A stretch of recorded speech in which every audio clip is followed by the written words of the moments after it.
La continuidad de Modo Fontevecchia. Es momento de recibir a nuestro próximo invitado.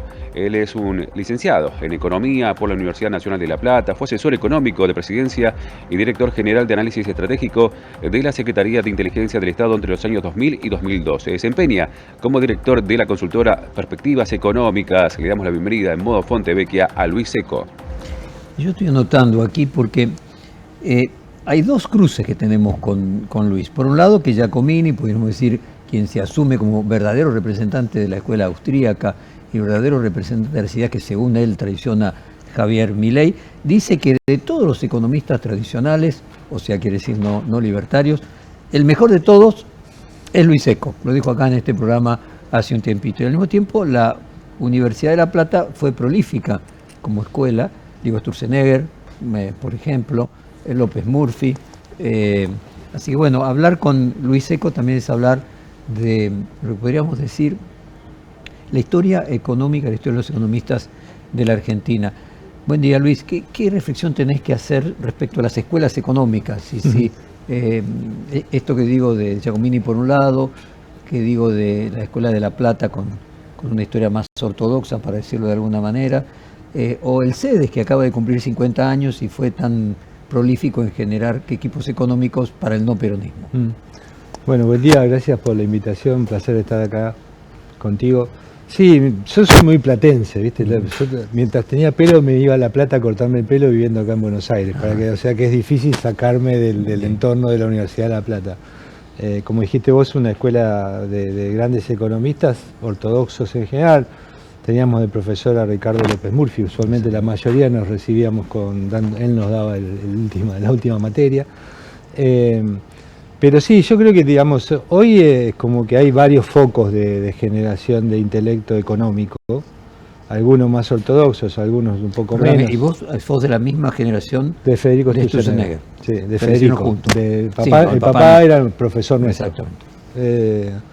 Sí, digamos, Federico hizo la carrera mucho más rápido que yo, que todos, porque lo hizo en 3 años y medio aproximadamente, la mayoría lo hicimos en 5, y uno de los mejores de mi generación, sin duda, Federico.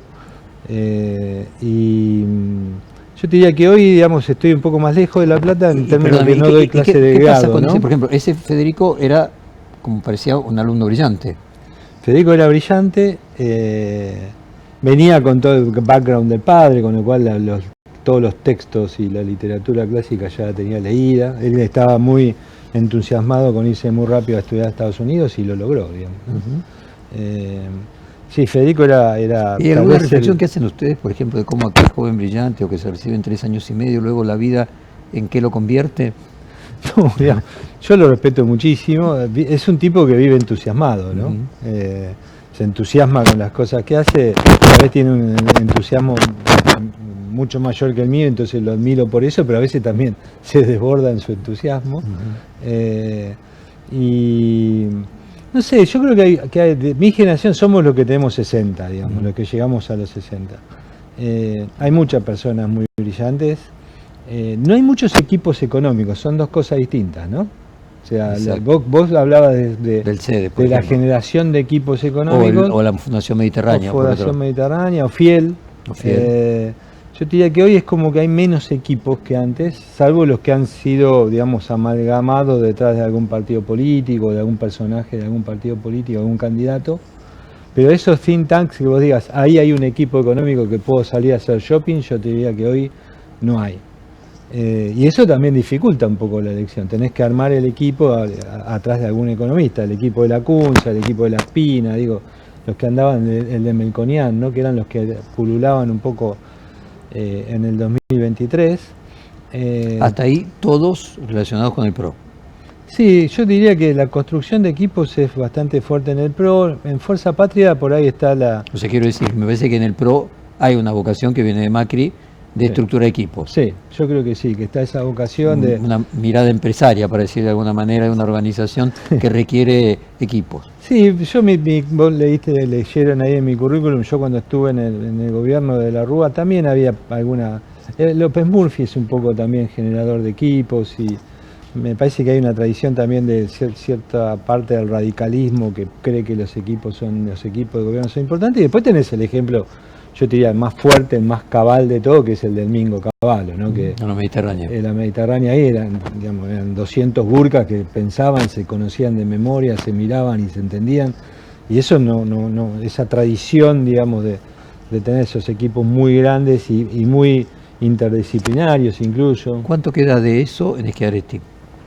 Yo creo que Schiaretti tiene la ventaja de tener ahí a la fundación. No sé cómo quedó después la fundación, ahora del pasaje de Melconian a Giordano, me perdí un poco. Pero yo creo que la Mediterránea tiene una ventaja competitiva, porque tiene esto, ¿no? Especialista en diversas áreas de la gestión pública. Giordano es muy bueno también para armar equipos, lo ha demostrado en su tarea a través del tiempo en la función pública en Córdoba. Así que yo creo que Mediterránea sigue teniendo, Fiel también tiene mucha gente que sabe trabajar muy bien toda junta, y después están los equipos estos detrás de los personajes. ¿Qué tendría que venir a la Argentina en términos económicos después de Milei? ¿Qué escuela económica? ¿Qué grupo de economistas? ¿Qué sería, a tu juicio, lo que necesitaría el país? Mira, como vos me definiste ortodoxo, sigamos en esa línea, o no, liberal no libertario, por decir de alguna manera. Yo tengo el temor hoy de que la Argentina se cuestione severamente si la ortodoxia, las ideas liberales sirven para la Argentina, ¿no? Y no es un problema, a mi juicio, de las ideas, sino de cómo se implementan a veces o cómo se llevan a cabo. Pero ese temor creo que inunda buena parte de los que defendemos un poco la disciplina del mercado, el equilibrio fiscal. Déjame hacer una reflexión general, que es que en realidad el presidente Milei se ha definido él mismo como un especialista en crecimiento con y sin dinero, pero hay una diferencia entre crecimiento y desarrollo, y que la Argentina lo que le hace falta hace mucho tiempo es un verdadero proceso de desarrollo, que no implica simplemente que la economía crezca 3-4%. Vamos a explicar a la audiencia la diferencia entre crecimiento y desarrollo. El crecimiento es cuantitativo, el desarrollo es cualitativo. El crecimiento se puede dar por breves periodos, como hemos tenido en la Argentina continuamente, pero luego es insostenible, entonces finalmente no produce desarrollo, ¿no? Entonces, es plausible decir que el próximo equipo económico tendría que ser especialista en desarrollo con y sin dinero. Siempre y cuando hayamos alcanzado o consolidado la estabilización, ¿no? O sea, sin estabilización me parece que no puedo. O sea, yo digo, si tenés que armar rompecabezas de la política económica. O sea, tiene razón Milei de que first thing first, lo primero es ordenar la macroeconomía. Mira, vos hablás mucho con empresarios, sos un empresario, y sabés que sin estabilidad macro se te hace muy difícil todo lo demás. Entonces yo diría, al menos un mínimo de certidumbre macro se necesita para invertir, generar empleo de calidad, ser productivos y demás. Entonces yo diría, si el próximo equipo económico me parece fundamental que consolide la estabilización, y las políticas de desarrollo, o las políticas productivas, o la importancia de la micro, como se dice usualmente, ¿no? Yo creo que ahí hay que dejarle libertad al sector privado. El sector privado argentino ha mostrado primero una resiliencia formidable, se las ha soportado todas. No haría falta un plan de desarrollo. Decís que tiene razón Milei cuando dice el desarrollo es problema de ustedes. Yo me tengo que preocupar. Me parece que hay un problema con la palabra desarrollo, ¿no?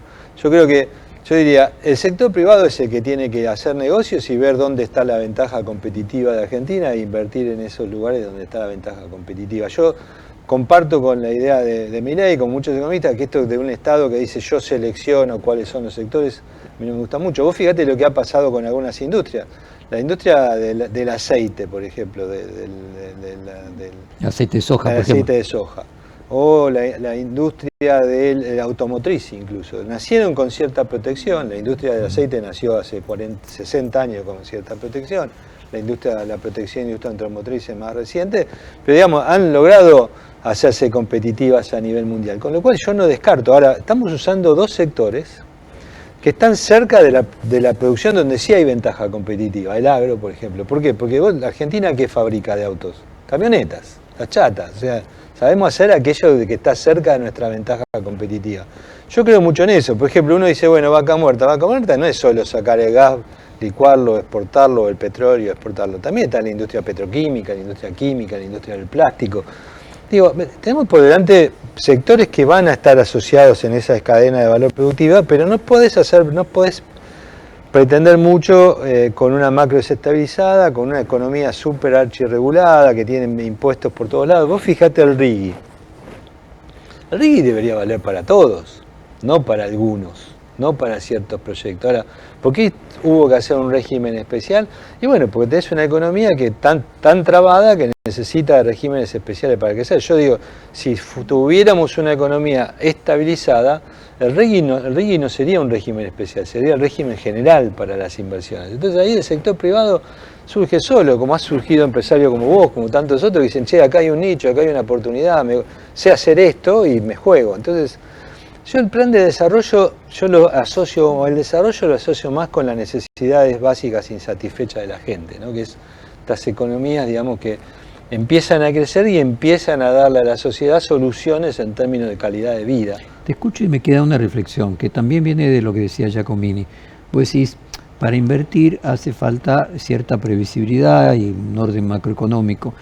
Y Jaime Durán Barra, en su columna de ayer en Perfil, tituló inversamente aquella frase que se le asigna a Bill Clinton en su competencia con Bush padre, que es la economía estúpido, y él tituló no es la economía estúpido, diciendo que el problema no es la economía, se refería a lo electoral. Ahora yo lo quiero llevar a otro terreno.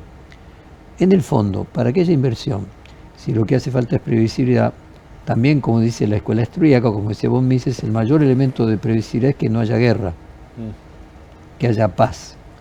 O sea, la pregunta es, ¿no será que nuestro problema, que fallaron todos monetaristas, keynesianos, es que en realidad el problema no es económico, sino que es político, y que en la medida de que no haya paz, en el sentido de que haya polarización, que sería el equivalente a la guerra, como von Clausewitz, ¿no? O sea, la continuación de la guerra por otros medios, finalmente lo que hay es que ningún plan económico va a funcionar porque unos odian a los otros. Mira, la idea de causalidad de la política de la economía y viceversa, yo creo que por ahí es mi sesgo economista. Es al revés, decís vos. Y uno no en se la lo economía puede la sacar, que claro. no se lo puede sacar. Pero yo no, te lo voy a poner en términos un poco más, intentando ser un poquito más profundo. No sé si lo voy a lograr, pero yo creo que no hay viabilidad política sin viabilidad económica tampoco, ¿no? O sea, creo que nuestro entonces, viste, el huevo y la gallina. O sea, yo tiendo a... Mira, te pongo un ejemplo. Dale. Para mí el ejemplo más cercano, más rotundo es Massa. Massa se come los chicos crudos en materia política, todo el mundo decía, no, a este gobierno le hace falta política. Y él usó su plataforma política y su capacidad política, pero no lo usó para resolver la economía. Entonces, lo que le pasó a Massa sobre el final fue decir, sí, la cintura, la construcción de plataformas mínimas de gobernabilidad, además te sirve durante un tiempo. Después, si no usás eso para resolver la economía de vuelta te las hace pagar, digamos. Hay una frase de Ortega y Gasset que yo reescribo que, viste, yo siempre digo, la macroeconomía urde su venganza, digamos, ¿no? O sea, como que si vos la descuidás, te vuelve. Entonces yo digo, la política sirve, no estoy diciendo que no, y que la gobernabilidad sirve, pero siempre y cuando vos la utilices con un fin, no es algo en sí, no debe ser nunca un fin en sí mismo la gobernabilidad. Entonces, me parece a mí, o la búsqueda de diálogos, consenso, tenés que canalizarlo hacia un fin determinado. Y para mí ese fin es la economía. Pero ya te digo, es porque... ¿Y cuánto es de eso en la vieja discusión marxista respecto de que la infraestructura construye la superestructura versus los liberales que dicen que la superestructura construye la infraestructura, o sea, la cultura hacia la economía o la economía hacia la cultura? Quizás vos te lo planteás en el corto plazo, en el largo plazo es la cultura la que construye la economía. Sí, obviamente. Tal vez soy demasiado cortoplacista y un poco es el problema de la Argentina, ¿no? Que todos nos hemos vuelto tremendamente cortoplacistas producto de tantas frustraciones. Cuando vayamos al corto plazo. Dale. ¿Qué pasa? ¿Cómo sigue esto? O sea, ¿qué pasa el 27? Todos estos anuncios de Estados Unidos. Hacenos un análisis de cómo ves la coyuntura de corto plazo. El programa económico se ha reflejado frágil y te diría inconsistente relevante. Los países no es normal que frente a una elección tengan todos los problemas que tiene Argentina. O sea, tu pregunta es muy relevante, algo está de fondo jugando ahí, ¿no? Ahora, el mismo gobierno contribuyó a esa fragilidad. Yo creo que fue un error de comunicación muy grande este planteo de decir, esta es la política económica hasta octubre, ¿te acordás? Lo repetían todas las máximas autoridades del gobierno, incluyendo el presidente. Y entonces se generó, más allá del resultado electoral que tuvimos en septiembre, ya antes de septiembre se generó un clima de transitoriedad de las políticas públicas, que es lo peor que te puede pasar. O sea, cuando lanzás un programa tiene que quedar muy claro, este es el programa, no generar especulaciones de que viene otra cosa más adelante. Entonces me parece a mí que, digamos, es casi inexorable que haya cierto delivery. O sea, después de octubre, no le quiero esquivar el bulto al tema, pero yo digo, cualquiera sea el resultado electoral, tiene que haber un nuevo programa.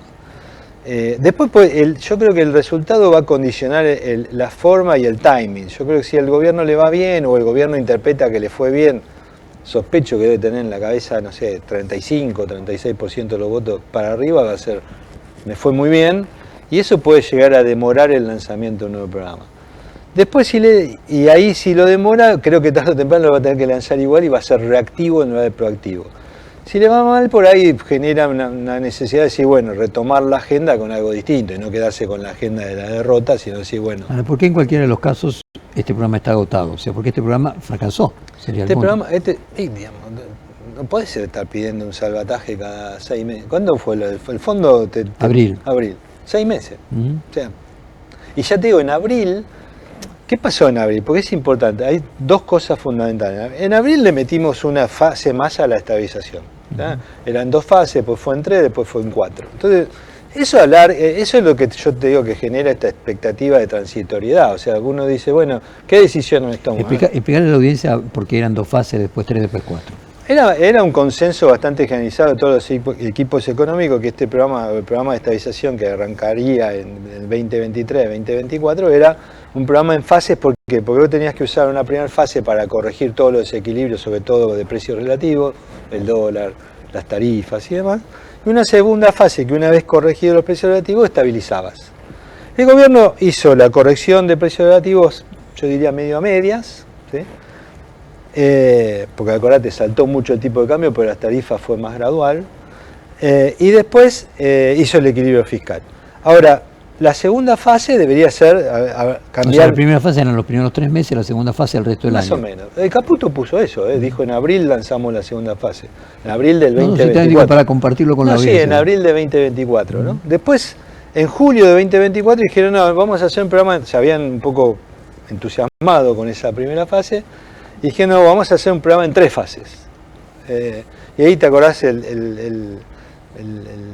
la cuña, digamos, de la tercera fase duró hasta abril de este año, cuando fue la 4ª fase, por decir de alguna manera, donde se eliminó el Crowley Peg, se fue a un régimen de bandas con flotación y el apoyo del Fondo Monetario. Ahora, fíjate vos, casualmente, en esa tercera fase, y hace 6 meses con el apoyo del Fondo Monetario, comenzó la recesión.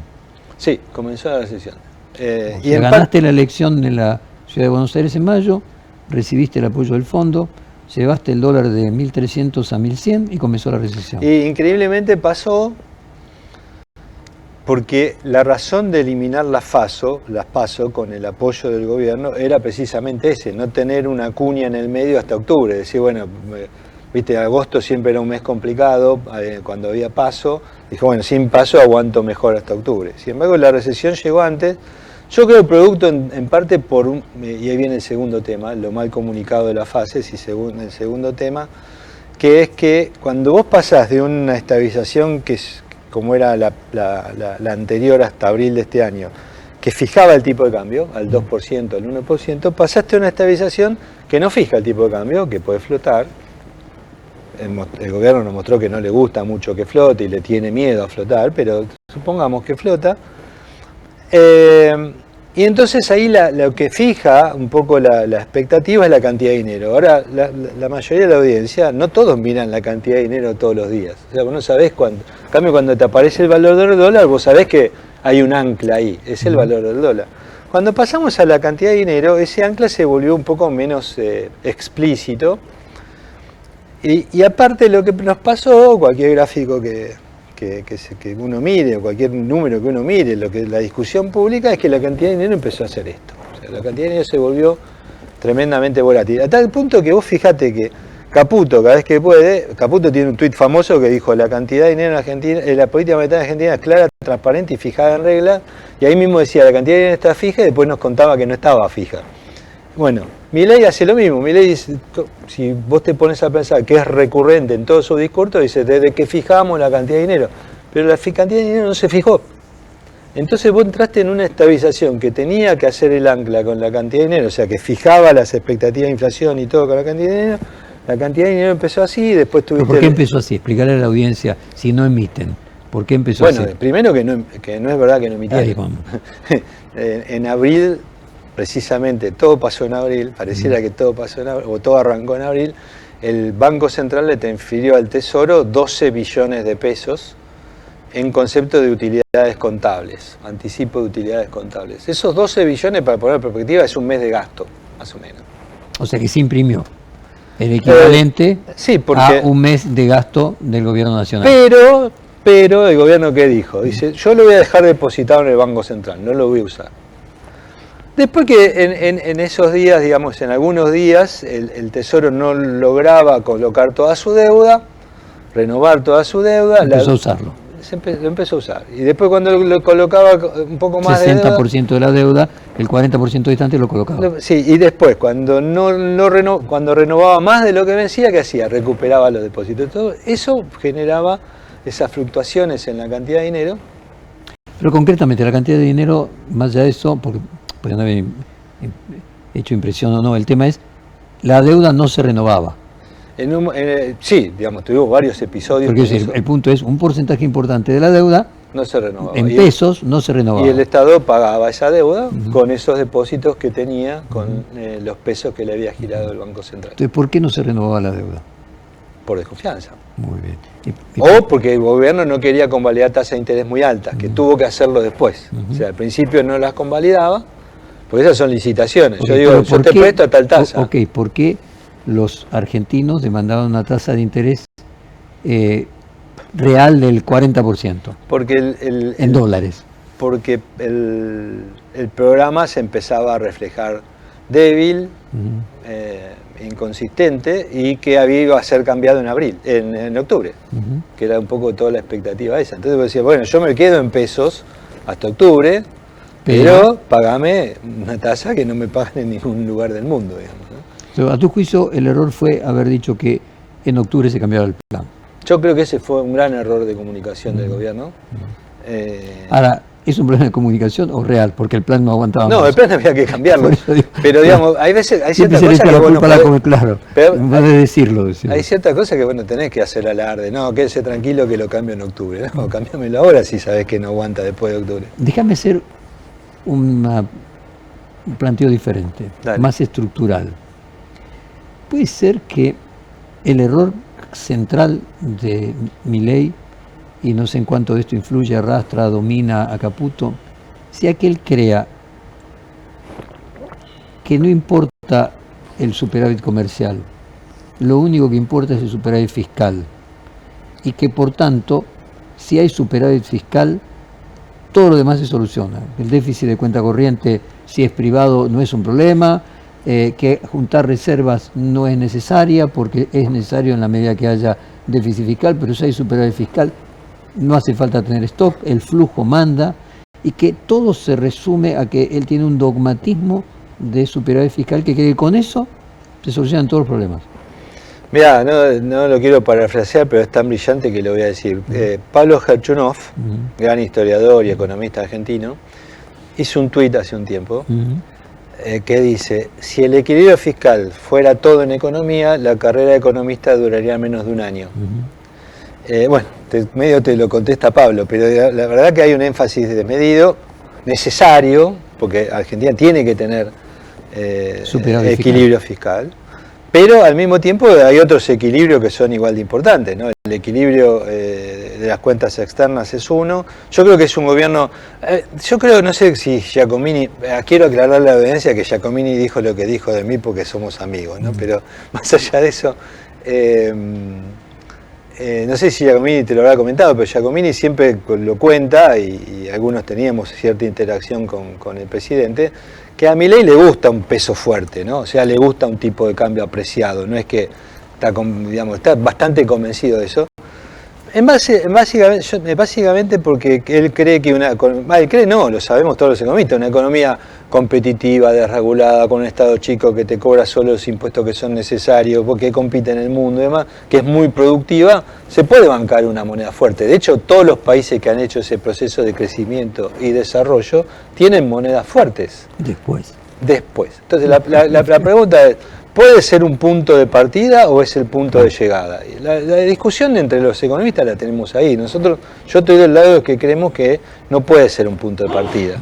Entonces la defensa de un tipo de cambio desalineado te ha hecho quemar un blanqueo, un salvataje del fondo, varios episodios de baja de retenciones transitorias, y ahora hoy lo acaba de anunciar el Central, 20.000 millones de dólares de un swap del Tesoro, sorpresa.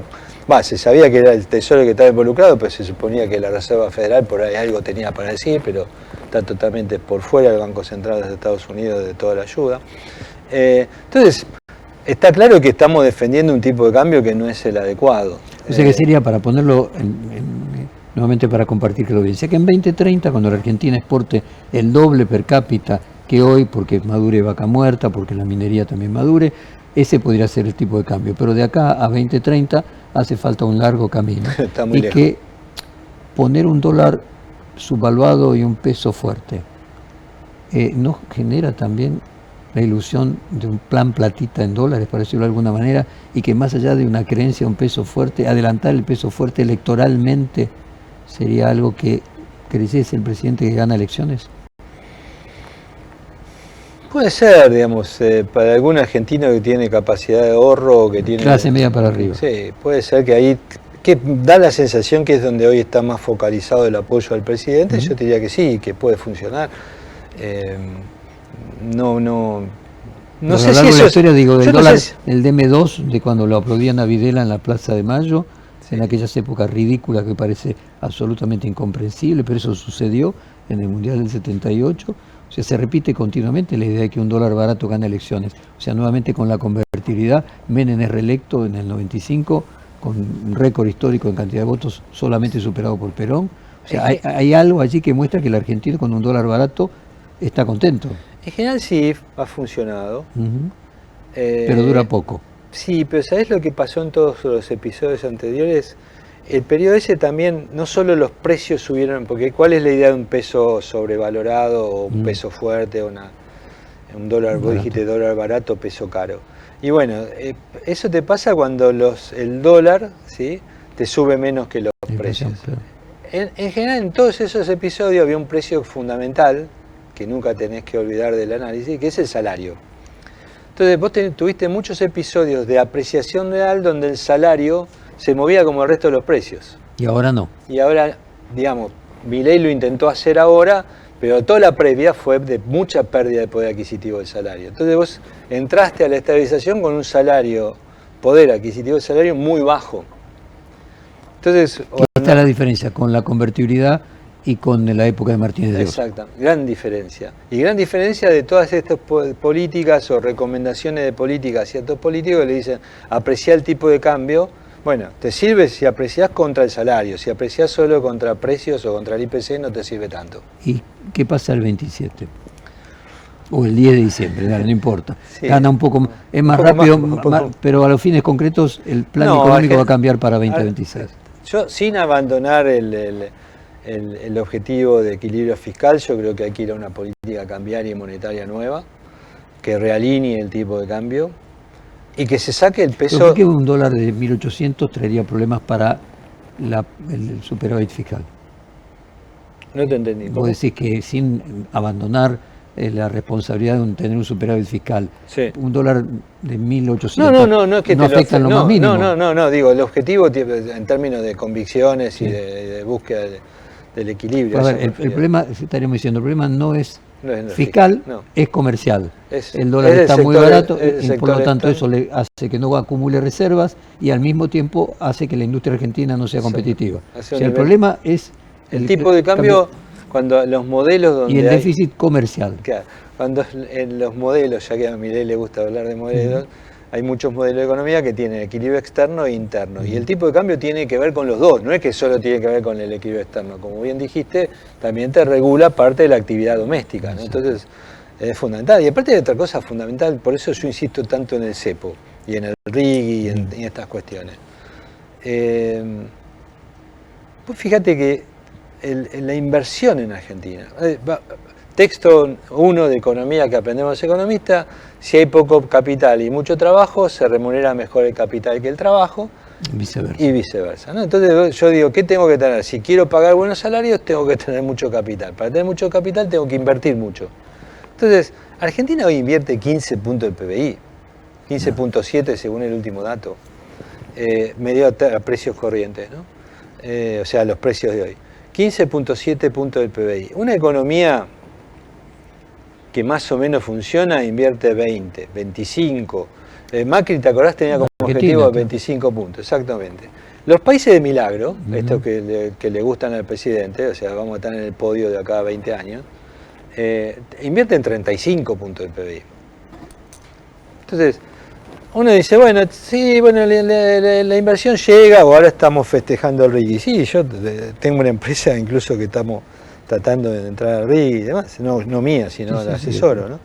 Entonces digo, fantástico el RIGI. Ahora, tenemos que lograr que la inversión crezca seriamente. Entonces vos decís, ¿cómo lográs que esa inversión crezca después del 10 de diciembre? Tenés que sacar el cepo. O sea, Argentina no hay ningún país normal que tenga cepo. Cuando yo digo esto y planteo esto, me dicen, bueno, pero los que entran al RIGI no hay ningún problema con el cepo porque tienen garantizado que pueden remitir sus utilidades. El problema del cepo, o sea, la imposibilidad de generar utilidades de las personas jurídicas, o sea, comprar dólares, pero que en realidad es generar utilidades de las personas jurídicas, es para los que ya están. Las inversiones no tienen ningún problema con el cepo, es correcto. Está bien, pero si una cosa es que yo quiera invertir 20.000 millones de dólares o 30.000 millones. Yo te quiera invertir algo ¿En serio? Por debajo. A ver, no te entiendo. No, digo, claro, si vos para invertir 25 o 30 puntos del PBI estamos hablando 7 veces el monto del RIGI, no el RIGI. Yo decís, el tema no es el RIGI, es que inviertan los que ni siquiera pueden entrar al RIGI. Sí, porque hay un montón de gente que no tiene 200 palos, 1.000 palos, 10.000 palos. O sea, yo quiero invertir 1 millón, 2 millones, 3 millones, empiezo a pagar, tengo que hablar con el contador. Che, ¿cómo hago? La tengo acá, la tengo allá, si la traigo, si no la traigo. Son un cordio terrible. Entonces yo digo, el cepo es muy engorroso y aparte siempre el mantenimiento del cepo, ¿qué hace? Que vos digas, está bien, la traigo, invierto, mejor por Argentina, ¿y después me la puedo llevar o no? Entonces el tipo que está en RIGI, sí, dice, bueno, a cada 2 años me la empiezo a llevar, o 3 años. El otro dice, y yo no sé qué va a pasar. ¿Y vos crees que el otro va a pensar que no puede perder las elecciones de Milei en 2027 y nuevamente ya cepo? No, digamos, yo creo que, bueno, siempre. Me parece que el tema de confianza tiene que ver con la historia. Me parece que es algo que no se soluciona de un día para el otro. Pero tenés que dar señal de que vos confías en vos mismo. No, estoy de acuerdo. Porque además estoy de acuerdo en que independientemente de eso es correcto. Lo que quiero decir es de que la desconfianza es atávica. Estoy de acuerdo con vos, pero también tenés que, el gobierno no puede apelar a tu buena voluntad, decirte, esta vez tenés que creer que es diferente, y bueno, dar la señal de que vos estás convencido que es diferente. Ni siquiera. Claro, porque digamos, no hay cosa peor que el cepo para convencerte a vos de que... Pero a ver, imaginemos eso, que ahí se sale del cepo, verdaderamente flota, no solamente pueden comprar las empresas, las personas jurídicas para remitir sus utilidades, sino además el Estado también tiene que acumular reservas y comprar, lo que lo ayuda más. Un dólar, ponerle hoy sería, no sé, 1.800. Hablemos de una devaluación del 20%. ¿Se trasladaría a precio de ese 20% 5? Sí. 5. Aumentaría la inflación 5% un salto para el año de siguiente. precios, en lugar de las previsiones que tienen de 20%, será 25%. Sí, más o menos esas son tus previsiones. Sí. ¿Por qué no lo hacen? Porque no parece tan grave. No solamente no parece tan grave, puede ser una solución de muchos elementos al mismo tiempo. Tenemos la suerte de dialogar más o menos una vez por mes. Así, incluso al aire, sin filtro previo, sin nada. Y yo recuerdo todo mi diálogo contigo, antes eran, ¿por qué no sacan el cepo? O sea, era hasta sorpresivo que no lo hicieran. Entonces lo hicieron finalmente ahora en abril. Yo diría, me parece que hay miedos. El miedo a flotar es no lo tomen como algo... ¿De Caputo o de Milei, a tu juicio? Yo creo que es de Milei. Porque, digamos, esta idea de que sí o sí la inflación es el principal activo, la baja de la inflación es el principal activo político del gobierno, justifica el miedo. Ahora, que no se malinterprete, yo lo llamo miedo a flotar porque así se llama en la literatura económica. Hace muchos años fue documentado por un gran economista argentino que se llama Guillermo Calvo, y otros economistas siguieron hablando del fear of floating, ¿no? El miedo a flotar. Está muy documentado, en muchos países y muchos equipos económicos, muchos presidentes han atravesado el miedo a flotar. ¿Por qué se tiene miedo a flotar? Porque se generan estas cosas, es decir, pierdo la sensación de confort que me da el hecho de saber cuánto vale el tipo de cambio, los movimientos especulativos, qué pasa si no creen en mí, qué pasa si hay un shock. Acordate que Federico Sturzenegger, cuando Macri flotó, tenía que explicar recurrentemente para qué servía flotar y cómo eso actuaba como un colchón, tratando de sacarnos el miedo a flotar. El miedo a flotar es casi del código genético de los argentinos, ¿no? O sea, no estamos acostumbrados a los saltos de tipo de cambio porque enseguida lo asociamos a algún problema. En los países del mundo el tipo de cambio sube y baja y no pasa nada. Entonces yo diría, me parece que el tener control de capitales lo que te hace son acotar esas fluctuaciones, ¿no? Y el gobierno está acostumbrado, se acostumbró a eso, se enamoró un poco de eso. Me pide la producción que vayamos al corte que ya nos pasamos. Siempre me encanta conversar con vos, pero me queda una reflexión final, así como Durán Barba planteaba, no es la economía estúpido o es la economía estúpido. Me parece que aquí el tema es que la confianza está relacionada con el pasado, no con el presente. Puede ser. O sea que el tema central es que no vas a cambiar nada de un día para el otro. Por eso la cultura es tan importante y desde el punto de vista económico es tan fundamental. O sea, la confianza es el resultado de las acciones acumuladas a lo largo del tiempo. Y el actual presidente es uno de los componentes. No quiere decir de que no empiece el camino, pero está claro que cualquier presidente que crea que porque soluciona determinadas variables económicas, aparecen los brotes verdes, todo está solucionado, no toma dimensión de que en realidad es la cultura y no la economía la que construye la economía. No, estoy de acuerdo, y en términos de cultura, para cerrar, yo creo que está la parte de lo que uno podría llamar el equilibrio económico dentro de un programa de gobierno. Después tenés un equilibrio político también que tenés que buscar, y hay un equilibrio también de tipo emocional, ¿no? Que tiene que ver con todo, la batalla cultural no se gana a los gritos tampoco. Entonces, si en el pasado cualquier argentino tiene de que el dólar pegó saltos del 100%, es lógico que desde el punto de vista de la subjetividad de los actores económicos, que son cada uno de los ciudadanos, tengan una sensibilidad frente a la variación del cambio, a la fluctuación, que no tenga ningún otro país del mundo, pues es un problema cultural. O sea, hay experiencias acumuladas a lo largo del tiempo que te llevan a que vos acciones reflejemente de esa manera, ¿no? Entonces, tener en cuenta de que vos podés cambiar la cultura de un día para el otro es el error de los economistas. Me voy con